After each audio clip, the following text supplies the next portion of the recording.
Hello everyone, welcome to शिक्षा academy. मैं नंदिता आप सभी का बहुत बहुत स्वागत करती हूं। और जैसा कि स्क्रीन पर देख के आप समझ गए हैं, आज की वीडियो में हम बात करने वाले हैं टीचिंग स्किल्स की। कि कितने तरह के टीचिंग स्किल्स होते हैं, कौन कौन से इंपॉर्टेंट टीचिंग स्किल्स को आज हम कवर करेंगे और हर टीचिंग स्किल से रिलेटेड इंपॉर्टेंट कंपोनेंट को मैं आपको अपने वीडियो में दिखाऊंगी। ठीक है, उसके लिए इस वीडियो को आखिरी तक ज़रूर देखें और अगर वीडियो अच्छा लगता हो तो ज़्यादा से ज़्यादा लोगों तक इसको शेयर ज़रूर करें। और एक और बात काफ़ी इंपॉर्टेंट है, टीचिंग स्किल्स जो है ये माइक्रो टीचिंग का ही एक पार्ट है।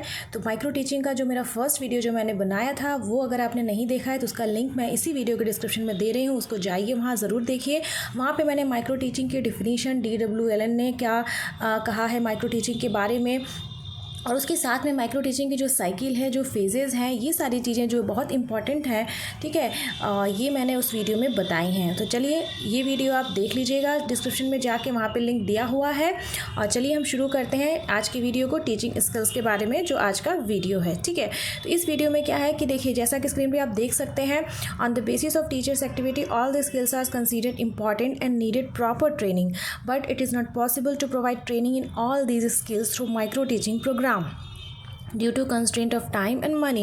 Therefore, set of teaching skills across the subject areas are identified for training inexperienced teacher. ठीक है, तो जो inexperienced teacher है उसको ये चीज़ें समझाने के लिए कि भाई किस तरह से आप अपनी टीचिंग लर्निंग को आप इफ़ेक्टिव बना सकते हैं। ठीक है, उसके लिए ये सारी जो भी स्किल्स जो मैं अभी इस वीडियो में आपको बताने वाली हूँ वो स्किल्स काफ़ी ज़्यादा इंपॉर्टेंट है और छोटी छोटी स्किल्स है जिसका यूज़ आप एक्चुअल रियल टीचिंग में कर सकते हैं। ठीक है, इसमें काफ़ी सारे इंपॉर्टेंट है, जैसे इंट्रोडक्शन ऑफ लेसन, ठीक है, क्वेश्चनिंग है, क्वेश्चनिंग की जो स्किल है, प्रोबिंग क्वेश्चंस की जो स्किल है, स्किल ऑफ रीइंफोर्समेंट है, स्किल ऑफ एक्सप्लेनिंग है, skill of illustration with example है। ठीक है, तो ये सारी चीज़ें जितने भी तरह के इंपॉर्टेंट स्किल्स हैं 1 बाय 1 करके आज हम इस वीडियो में डिस्कस करेंगे। ठीक है, चलिए, जैसा कि आप देख रहे हैं स्क्रीन पे लिखा हुआ है skill of introduction of lesson. तो आप स्किल ऑफ इंट्रोडक्शन लेसन बोल सकते हैं, ऑफ लेसन बोल सकते हैं। ठीक है, इसके बाद सिर्फ आप स्किल ऑफ इंट्रोडक्शन भी बोल सकते हैं। ठीक है, काफ़ी अच्छी इंपॉर्टेंट स्किल है और यहाँ पे इस स्किल से रिलेटेड कंपोनेंट, अब आप बोलेंगे कि ये कंपोनेंट क्या है। ठीक है, तो जब आप माइक्रो टीचिंग जब आप करेंगे क्लास में, ठीक है, तो जो आपके जो प्यूपिल होंगे, ठीक है, या जो ऑब्जर्वर होंगे वो इन्हीं कंपोनेंट पे आपको रेटिंग देंगे। ठीक है, कि जी भाई आपने स्किल ऑफ इंट्रोडक्शन का यूज़ करके माइक्रो टीचिंग आपने किया है तो आप कितने अटेंटिव थे, आपने प्रीवियस नॉलेज का कितना यूटिलाइजेशन किया, आपने कुछ डिवाइसेस यूज़ किया नहीं, कितना इंटरेस्ट मेंटेन करके रखा, बच्चों का मोटिवेशन। तो ये कंपोनेंट है स्किल ऑफ इंट्रोडक्शन से रिलेटेड, इस पर रेटिंग मिलती है। ठीक है, जैसा कि आप स्क्रीन पर देख सकते हैं, the skill of introduction of lesson is considered as crucial to begin the teaching learning process in effective way. ठीक है, आप क्लास में इंटर करते हैं, आपको बच्चों को पढ़ाना है, राइट, तो आप उस टॉपिक को कैसे इंट्रोड्यूस करते हैं वो एक काफ़ी ज़्यादा इम्पॉर्टेंट बात है। In this way students will realize the need of studying the lesson. Similarly, it would be easy for teacher in establishing rapport with students before commencement of lesson. ठीक है, introducing of lesson can be done with students participation via questioning, narration, storytelling, demonstration mode. ठीक है, तो ये सारे method हैं कि आप क्लास में जो इंट्रोडक्शन की जो स्किल है, जो आपको जो टॉपिक पढ़ाना है उसको आप किस तरह से इंट्रोड्यूस करते हैं। ठीक है, किस तरह से, जैसे मान लीजिए फॉर एग्जांपल एक मैं देती हूँ कि आपने अगर क्यूब पढ़ाया है पिछली क्लास में, आज आप क्यूबॉइड पढ़ाए हैं, तो आप ऐसे शुरू से उनको इंट्रोड्यूस करेंगे कि भाई आपने कभी क्यूबॉइड शेप का कुछ देखा है, ठीक है, वो क्यूब से कितना हटके होता है। इस तरह से आप कैसे भी करके आप एक अलग तरह से आप इंट्रोड्यूस करेंगे और बच्चों की जो प्रीवियस नॉलेज है उसको कनेक्ट करते हुए। ठीक है, तो ये आपका स्किल ऑफ इंट्रोडक्शन में आएगा। अब उसके बाद हम आगे चलते हैं, skill of explaining is a verbal action. ठीक है, यहाँ पे स्किल ऑफ एक्सप्लेनिंग की हम दूसरी स्किल पे आगे बढ़ते हैं। Skill of explaining is a verbal action skill in which teachers try to satisfy students queries related to concept, principle, theory, law. It may be defined as the art of learning, the use of interrelated appropriate statement by the teacher for making understandable the desired concept or principle. Generally, explanation is to give understanding to another person about the new phenomena or concept. ठीक है, It can be done by relating new knowledge to previous knowledge or from known to unknown. Furthermore, teacher also considered the age level. ठीक है, इसमें जो आपका skill of explaining है, बहुत अगर आसान भाषा में, ये आप थ्योरी स्क्रीन पे आप दिख रहे हैं, आप इसको बहुत डिटेल में पढ़ सकते हैं। स्किल ऑफ एक्सप्लेनिंग में यही है कि आप जो टॉपिक आप पढ़ाने वाले हैं उसको, एक्सप्लेनिंग वाले अगर स्किल की बात करें तो आप किस तरह से उसको एक्सप्लेन करते हैं। ठीक है, ये इसमें आपको ये ज़्यादा इंपॉर्टेंट है। यहाँ पे लिखा हुआ है this skill can be made more effective by using simple language, example, illustrative material. ठीक है, कोई मटेरियल है उसका आप यूज़ कर सकते हैं, बहुत आसान भाषा में उसको एक्सप्लेन कर सकते हैं, एग्जाम्पल के थ्रू ज़्यादा एक्सप्लेन कर सकते हैं क्योंकि उसको आप ज़्यादा कनेक्ट कर पाएंगे। ठीक है, अब यहाँ पे देखिए, यहाँ पे जो नीचे लिखा हुआ है काफ़ी इंपॉर्टेंट है। यहाँ पे टीचर को क्या करना चाहिए और टीचर को क्या नहीं करना चाहिए वो लिखा हुआ है। ठीक है, जैसे कि टीचर को यहाँ पे क्या करना चाहिए कि एक appropriate beginning, skill of explaining का यूज़ करते हुए एक अच्छे से बिगिनिंग करनी चाहिए। उसके बाद कंक्लूडिंग स्टेटमेंट आपका होगा। उसके बाद यहाँ पे भी ओल्ड और न्यू नॉलेज को कनेक्ट करते हुए आप एक्सप्लेन करेंगे चीज़ों को। यहाँ पे क्या चीज़ें टीचर को नहीं करनी है वो भी इम्पॉर्टेंट है कि इररिलेवेंट स्टेटमेंट नहीं देना है, आपको कंटिन्यूटी बना के रखनी है, इनअप्रोप्रिएट वोकेबुलरी नहीं बोलना, बहुत आसान भाषा में बच्चों को समझाना है। ठीक है, फ्लुएंसी का लैक नहीं करना है, वेग वर्ड, बहुत इजी वर्ड्स का यूज़ करना है। ठीक है, उसके बाद ये सारे स्किल ऑफ एक्सप्लेनिंग के आपके कंपोनेंट हैं। सिंपल एंड एक्यूरेट लैंग्वेज का यूज़ रखना है, इफेक्टिव कम्युनिकेशन हो, आपकी फ्लुएंसी अच्छी हो, ऑडिबिलिटी हो, मतलब हम बोल रहे हैं जो एक्सप्लेन करते रहे बच्चों को सुनाई दे। बहुत धीरे बोलेंगे तो बच्चों को, जो लास्ट पेज के बच्चे हैं उन्हें सुनाई नहीं देगा। जो हमारा बिगिनिंग स्टेटमेंट हो, रिलेवेंट स्टेटमेंट हो, हार्मनी हो प्रेजेंटेशन में, फोकसिंग ऑन इसेंशियल पॉइंट, जो इंपॉर्टेंट पॉइंट है वो ना मिस हो। ठीक है, relevant and interesting example with use of appropriate media, plant repetition हो और कंक्लूडिंग स्टेटमेंट हो। ठीक है, तो ये एक्सप्लेनिंग स्किल ऑफ एक्सप्लेनिंग है। अगर आप कंपोनेंट्स भी इसमें आप याद रखते हैं तो आप थोड़ा बहुत थियरी लिख करके उसके बाद आप कंपोनेंट्स को लिख सकते हैं। ठीक है, थियरी वाला अगर पेपर आपका आता है तो। नेक्स्ट पे चलते हैं हम, स्किल ऑफ क्वेश्चनिंग पे चलते हैं। ठीक है, question has been integral part of teaching for more than 2000 years. In ancient period gurus are used to teach their disciple orally through the question answer technique. ये सब आपने पढ़ा होगा अपने फर्स्ट सेमेस्टर में। ठीक है, कि पहले क्या सिस्टम रहता था, किस तरह से। तो इसमें क्या है कि जो स्किल ऑफ क्वेश्चनिंग है, questioning are the most important tool of thinking, reasoning, learning, teaching and of course evaluating the performance of people also, right. So questions are used at every stage of teaching. ठीक है, तो यहाँ पे क्या है कि हर stage के teaching पे आप क्वेश्चन, अगर आप यहाँ पे अगेन हम यहाँ पे बात कर रहे हैं प्री एक्टिव स्टेज की, उसके बाद इंटरएक्टिव स्टेज की, पोस्ट, अगर जिन्होंने भी वो वाला वीडियो देखा है, फर्स्ट वीडियो, उनको पता है कि ये फेजेस ऑफ टीचिंग है। ठीक है, फेजेस ऑफ टीचिंग कह लीजिए, स्टेजेस ऑफ टीचिंग कह लीजिए। तो ये क्वेश्चनिंग का यूज़ आप हर स्टेज पे यहाँ पे कर सकते हैं। ठीक है, अब यहाँ पे लिखा हुआ है इन pre active phase of teaching. यहाँ पे pre active phase of teaching की बात हो रही है।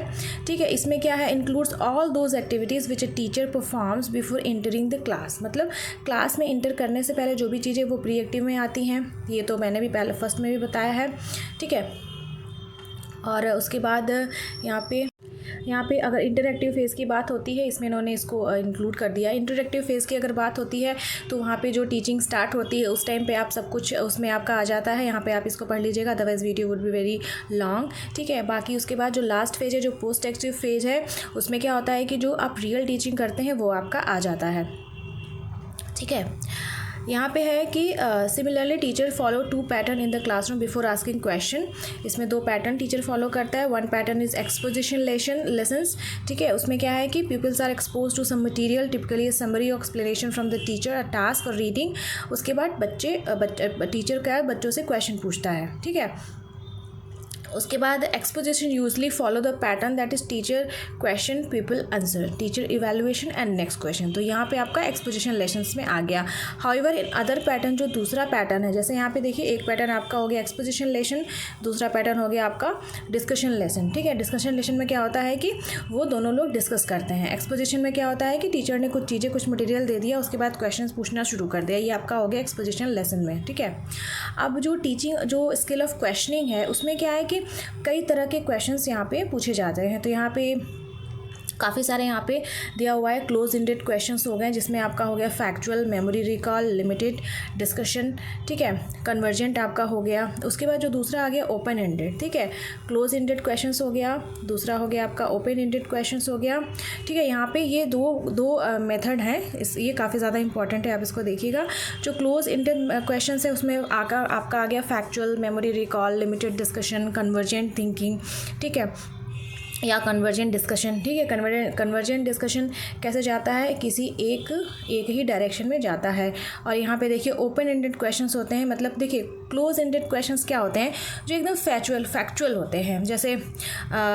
जैसे कोई भी मतलब फैक्चुअल किसी डेट में, ठीक है, जैसे देश कब, इंडिया कब आज़ाद हुआ, ठीक है, कब इंडिपेंडेंट हुआ, ठीक है, हमारा कॉन्स्टिट्यूशन कब फॉर्म हुआ, इस तरह के जो फैक्चुअल क्वेश्चंस है वो आपके क्लोज एंडेड क्वेश्चंस में आ जाएंगे। जो ओपन एंडेड क्वेश्चंस में आ जाएंगे, जैसे बहुत सारे आंसर्स हो सकते हैं, ठीक है, वो आपका आ जाएगा। जो डाइवर्जेंट थिंकिंग होती है या ओपन एंडेड क्वेश्चंस होते हैं वो उसके कई सारे, एक क्वेश्चन उसके कई सारे आपके आंसर्स हो सकते हैं, ठीक है। जैसे कि मतलब वुमेन एम्पावरमेंट में आप अपना व्यूज़ शो करिए, इस तरह के क्वेश्चंस आपके आ जाते हैं ओपन एंडेड क्वेश्चंस में, ठीक है। ये आप एक बार देख लीजिएगा, ठीक है। इसके बाद लेवल ऑफ क्वेश्चंस की यहाँ पे बात की गई है कि भाई आप क्वेश्चनिंग कर रहे हैं, उसके कई सारे लेवल हो सकते हैं। लोअर लेवल हो सकता है, मिडिल हो सकता है, उसके बाद हायर ऑर्डर के क्वेश्चंस हो सकते हैं, ठीक है। यहाँ पे ये स्क्रीन पे काफ़ी अच्छे से यहाँ पे दिया है कि लोअर ऑर्डर के क्वेश्चंस में जैसे वही हो गया कि जो बहुत फैक्चुअल क्वेश्चंस है, जो बहुत इजी क्वेश्चंस होती है, जैसे बहुत ज़्यादा सोचने की ज़रूरत नहीं होती है। यहाँ पे एग्जांपल दिया जैसे पॉपुलेशन की, इंडिया की पॉपुलेशन क्या है, मनरेगा स्कीम कब लॉन्च हुई थी, इस तरह के क्वेश्चन हो गए। जो मिडिल ऑर्डर के क्वेश्चन हैं जैसे कि पॉवर्टी से आप क्या समझते हैं, ठीक है, पॉवर्टी के कॉजेज़ क्या हो गए। जो बहुत हायर लेवल के क्वेश्चन अगर टीचर पूछता है, जैसे कि आप डिपेंड करता है कि अगर आप 9, 10, 11, 12 के बच्चों को अगर पढ़ा रहे हैं तो आप हायर लेवल के क्वेश्चंस को वहाँ पे इंक्लूड कर सकते हैं, ठीक है। उसमें जैसे कि पॉपुलेशन इंडिया की बढ़ रही है तो क्यों बढ़ रही है, इस तरह के क्वेश्चंस आपके आ जाएंगे, ठीक है। यहाँ पे स्किल ऑफ क्वेश्चनिंग के यहाँ पे कंपोनेंट्स दिए हुए हैं जो काफ़ी इंपॉर्टेंट है। जैसे कि आपका जो आपका हो गया फ्रेमिंग ऑफ द क्वेश्चन, ठीक है, आप क्वेश्चन को फ्रेम कर रहे हैं, वो कैसा होना चाहिए, आपका पर्पसफुल होना चाहिए, रेलेवेंट होना चाहिए, क्लैरिटी होनी चाहिए, ब्रीफ होना चाहिए, ठीक है, ग्रामेटिकली करेक्ट होना चाहिए, थॉट प्रोवोकिंग होना चाहिए। उसके बाद आपके आ गया प्रेजेंटेशन ऑफ क्वेश्चंस। उसमें क्या चीज़ों का ध्यान रखना है कि भाई क्वेश्चंस का डिस्ट्रीब्यूशन किस तरह से हो, कन्वर्सेशनल लैंग्वेज कैसा है, टीचर की वॉइस कितनी अच्छी है, कितनी क्लियर है वो, ऑडिबिलिटी है, speed and pause, teacher behaviour, ये सारी आपकी स्किल ऑफ क्वेश्चनिंग में आ जाएगा, ठीक है। उसके बाद स्किल ऑफ प्रोबिंग क्वेश्चंस, ठीक है। तो स्किल ऑफ प्रोबिंग क्वेश्चन की अगर बात करते हैं तो यहाँ पे देखिए, जैसा कि बहुत डिटेल में इसको नहीं पढ़ेंगे, ठीक है, सो दैट कि we can save little time. तो यहाँ पे देखिए जो स्किल ऑफ प्रोबिंग क्वेश्चन है उसमें क्या करते हैं, जो शिक्षक हैं, ठीक है, उसमें वो क्वेश्चन पूछते हैं, वो पूरी क्लास से क्वेश्चन पूछते हैं, रादर एक बच्चे से पूछते हैं, पूरी क्लास से क्वेश्चन पूछते हैं और बच्चों से पूछते हैं कि वो आप अपने उसमें व्यूज़ बताइए, ठीक है। Skill of probing question helps the student to think in depth about the various aspect of problem, ठीक है। यहाँ पे होल क्लास को इन्वॉल्व किया जाता है। उसके बाद होल क्लास को मोटिवेट करके उनको बोला जाता है कि भाई ये क्वेश्चन है, आप इस पर सोचिए और अपने रिस्पांस दीजिए। उसमें एक बात क्या होता है कि उसमें हर तरह के रिस्पांसेस आते हैं, इनकरेक्ट रिस्पांस, करेक्ट रिस्पांस, ठीक है, रिस्पांस नहीं भी आ सकते हैं। तो ये आपका आ गया स्किल ऑफ प्रोबिंग क्वेश्चन में, ठीक है। इसके आपका कंपोनेंट्स हैं prompting, information seeking, redirecting, refocusing, developing critical thinking, ठीक है। इसमें कोई भी रिस्पांस गलत या नहीं है। इसमें हमारा जो एज अ टीचर जो हमारा एम है वो हमें मतलब बच्चों को सोचने पे मजबूर करना है, वो सोचें, थिंक करें, ठीक है। उसके बाद वो कुछ भी उसके बाद उस पर आप वो बताएं, ठीक है। और नेक्स्ट पे चलते हैं स्किल ऑफ स्टिमुलस वेरिएशन, ठीक है, काफ़ी इंपॉर्टेंट स्किल है। तो process of teaching learning will be effective when the whole class is attentive, ठीक है। जब पूरी क्लास बहुत अटेंटिव होगी, जैसे आप लॉ ऑफ रेडीनेस आपने पढ़ा होगा, ठीक है, थॉर्नडाइक का लॉ है कि भाई बच्चा अगर रेडी है तो वो डेफिनेटली वो ध्यान देगा क्या पढ़ाया जा रहा है। तो यहाँ पे भी अटेंशन की बात है। If the environment of classroom remain static for long duration तो बच्चों का इंटरेस्ट लूज़ हो जाएगा और वो क्लासरूम बहुत मोनोटोनस हो जाएगी। मोनोटोनस मतलब बहुत बोरिंग हो जाएगी, ठीक है। तो इसलिए क्या है कि हमें एज अ टीचर हमें क्लास को लाइवली, इंटरेस्टिंग और चैलेंजिंग और थॉट प्रोवोकिंग बनाना है।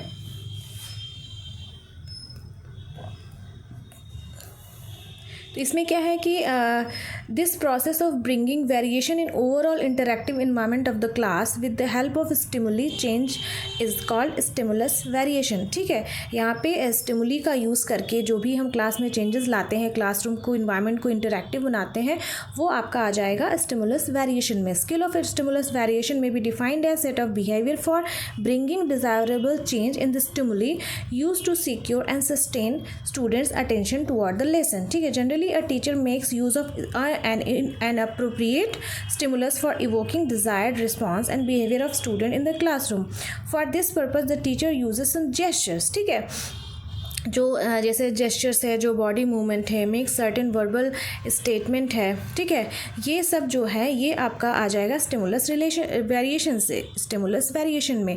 How ever a continue use of stimulus may induce disinterest and irritation among the students. ठीक है, जैसे कि याद होगा जब आप छोटे होंगे, जब पढ़ते थे तो क्लास में बहुत जब ज़्यादा शोर होने लगता था तो टीचर एकदम से शांत हो जाता था, या जो हमारे शिक्षक थे वो मतलब बहुत ज़ोर से पैट करेंगे डेस्क पे कि भाई आप सब लोग शांत हो जाओ, या कुछ तरह से बॉडी मूवमेंट इस तरह से करेंगे। ठीक है, तो ये आपका उसमें आ जाता है कि उससे क्या होता है, बच्चे सतर्क हो जाते हैं कि नहीं हमें क्लास पे ध्यान देना है। तो ये सब आपका आ जाएगा स्टिमुलस वेरिएशन में। इसके कंपोनेंट्स देख लीजिए, मूवमेंट है, जेस्चर्स है, चेंज इन स्पीच पैटर्न है। ठीक है, थोड़ा सा हार्श हो करके, मतलब not that much harsh, I am talking कि थोड़ा सा लाउड करके कि भाई आप लोग शांत हो जाइए, पढ़ाई पे ध्यान दीजिए, या look at the black board, इस तरह का चीज़ें। ठीक है, पॉजिंग, फोकसिंग, ये सारी चीज़ें आपका आ जाएंगे यहाँ पे। Skill of illustration with example में यहाँ पे आ जाएगा कि जैसे क्या है कि teacher also faces difficulty in conveying the true sense and meaning of a concept despite the best explanation. बहुत बार टीचर बहुत कोशिश करता है कि बहुत अपना बेस्ट एक्सप्लेनेशन दे, उसके बाद भी उसको मतलब थोड़ी प्रॉब्लम बच्चों को समझने में होती है। तो उसमें क्या है कि जो skill of illustration with example है वो काफ़ी अच्छे से हेल्प करता है कि जैसे कुछ नया कॉन्सेप्ट बताना है तो हम जो एज अ टीचर वो अगर एग्जाम्पल का सहारा लेकर वो बताते हैं तो वो चीज़ें बच्चों को इंटरेस्ट में भी आती है, अच्छे से समझ में भी आती है। ठीक है, तो यहाँ पे लिखा हुआ है teacher uses experience to illustrate the concept or any difficult topic with the help of example। ठीक है, Examples are considered as evidence which teacher uses in support of concept or topic for better understanding। तो यहाँ पे क्या है कि जो illustration with examples है ये एक पावरफुल टीचिंग डिवाइस है, इसका टीचर्स यूज़ करते हैं। ठीक है, तो इसके कंपोनेंट है आपका यहाँ पे रेलेवेंट, सिंपल, रियल। जो आप एग्जाम्पल्स दे रहे हैं वो आपके एग्जाम्पल सिंपल होने चाहिए, रियल होने चाहिए, और आप जो टॉपिक पढ़ा रहे हैं उससे आपके रिलेटेड होने चाहिए। इसमें दो और हैं आपका, इंटरेस्टिंग होने चाहिए एग्जाम्पल, अप्रोप्रिएटनेस ऑफ मीडिया। ठीक है, उसके बाद आ जाता है skill of black board utilisation पे। ये भी काफ़ी इंपॉर्टेंट स्किल है कि भाई आप क्लास में जा रहे हैं पढ़ाने, मैथ्स वगैरह के मैथ्स सब्जेक्ट है जो आपको पढ़ाना है तो आपको ब्लैक बोर्ड का यूज़ करना है, या कोई और भी सब्जेक्ट पढ़ा रहे हैं तो आप ब्लैक बोर्ड का कितना इफेक्टिवली यूज़ करते हैं। Yeah, the skill of blackboard utilization may be defined as a technique that helps a teacher to use blackboard effectively। ठीक है, blackboard को effectively use करने में ये skill काफ़ी help करती है। Blackboard is said to be right hand or said to be the right hand and important tool of a teacher। Blackboard is considered simple, convenient and more suitable visual teaching aid। ठीक है, और it is widely used across the world in the teaching learning of almost all subject and topics। Effective use of blackboard, अगर आप effective use करते हैं तो ये teacher को काफ़ी अच्छे से हेल्प करती है एक्सप्लेनेशन देने में और बच्चों को समझने में। ठीक है, तो इसके जो कंपोनेंट्स हैं वो काफ़ी अच्छे हैं, काफ़ी इंपॉर्टेंट हैं, आप उनको देखिए। जो यहाँ पे आपके एलिजिबिलिटी है, ठीक है, उसके बाद दूसरा आपका हो गया नीटनेस, तीसरा हो गया आपका अप्रोप्रिएटनेस, उसके बाद बाकी चौथा, पांचवा, छठा। ठीक है, एलिजिबिलिटी में आपका क्या आ गया कि आप अगर कुछ लिख रहे हैं तो बहुत लेटर्स के बीच इनफ स्पेसेस हों। ठीक है, बहुत एकदम आप पास नहीं लिखें, size of capital letter use करें, स्मॉल लेटर का यूज़ करें। थिकनेस ऑफ लाइन, नीटनेस में आ गया कि अगर एज ए टीचर हमने ब्लैक बोर्ड पर लिखा है तो लाइन्स स्ट्रेट हो। ठीक है, लाइन्स के बीच स्पेसिंग हो, ओवर राइटिंग ना हो। अप्रोप्रिएटनेस से मतलब कि टू द पॉइंट, जैसे हम जो टॉपिक पढ़ा रहे हैं उसी से रिलेटेड चीज़ों को वहाँ लिखें। फिगर बनाए तो प्रॉपर प्लेस पे बनाए, ठीक है। ब्रीविटी और सिंप्लिसिटी, मतलब स्मॉल लिखें, ऐसा नहीं है कि पूरी थियरी से ब्लैक बोर्ड भर देना है, ठीक है। पॉइंट वाली चीज़ें लिखनी है, highlight the main point, proper presentation, standing position of teacher is also very important, value aspect, ठीक है। ये सारे काफ़ी चीज़ें हैं। उसके बाद स्किल ऑफ रीइंफोर्समेंट में क्या आते हैं, द टर्म रीइंफोर्समेंट इंट्रोड्यूस किया गया था किसने, पावलो ने 1903 में, ठीक है। तो concept of reinforcement means getting the work completed by giving some incentive और रिवार्ड्स, ठीक है। ये तो आपने पढ़ाई होगा फर्स्ट सेमेस्टर में, ठीक है। In other word reinforcement is the procedure of using a reinforcer, ठीक है। यहाँ पे रीइंफोर्सर का यूज़ किया गया है, किया जाता है, ठीक है। जैसे कि चॉकलेट का कुछ पीस इस तरह से करके। There are two type of reinforcement, positive and negative. Positive provides pleasant experience or feeling of satisfaction. However, negative reinforcement result in unpleasant experience, ठीक है। कंपोनेंट्स की बात कर लेते हैं स्किल ऑफ रीइंफोर्समेंट में। Reinforcement is the given in the order to desirable change in the behaviour of learner. The skill of reinforcement and following components, उसमें क्या आ गया आपका, पॉजिटिव रीइंफोर्समेंट आ गया। पॉजिटिव के अंदर आप क्या, वर्बल नॉन वर्बल दोनों। फिर आपका आ जाएगा निगेटिव रीइंफोर्समेंट, इसमें वर्बल नॉन वर्बल दोनों। फिर कॉन्टैक्ट रीइंफोर्समेंट, इसमें आपका proximity, activity, token reinforcement, punishment reinforcement, ठीक है। उसके बाद हम चलते हैं स्किल ऑफ क्लोजर की तरफ। This skill is also known as recapitulation in the Hungarian steps. Skill of closer means wrap up a lesson plan, ठीक है। रैप करना है, हम क्लास में पढ़ा रहे हैं और हमें एंड अप करना है, मतलब घंटी बजने वाली है, क्लास का टाइम खत्म होने वाला है, हमें स्किल ऑफ क्लोजर का यूज़ करके wrap up the lesson plan, ठीक है। This skill is necessary to use in the lesson for definite summing of and revision of the meaningful fact. तो क्लास में क्या होता है, जैसे रैप अप कैसे करते हैं कि हम लोगों ने जब छोटा था तो हमें तो याद है कि रैप अप ऐसे करते थे कि सर बोलेंगे आज हमने ये टॉपिक पढ़ाया, छोटा बहुत थोड़ा बहुत समरी देंगे, उसके बाद होमवर्क देंगे, ठीक है। In this direction teacher engages the student in a helpful activity और in a quick discussion about what exactly उन्होंने सीखा, उसके बाद लेसन को क्लोज करते हैं। तो इसके कंपोनेंट्स हैं आपका यहाँ पे रिवीजन है, समराइजेशन है, ठीक है। उसके बाद कंसोलिडेशन है, एप्लीकेशन है, लिंकेज है और फीडबैक है, ठीक है। उसके बाद यहाँ पे स्किल क्लासरूम मैनेजमेंट है, इसको आप खुद से पढ़ लीजिएगा, यहाँ पे स्क्रीन पे लिखा हुआ है, ठीक है। इसमें भी ये बहुत ज़्यादा इम्पॉर्टेंट नहीं है, आप इसको पढ़ लीजिएगा।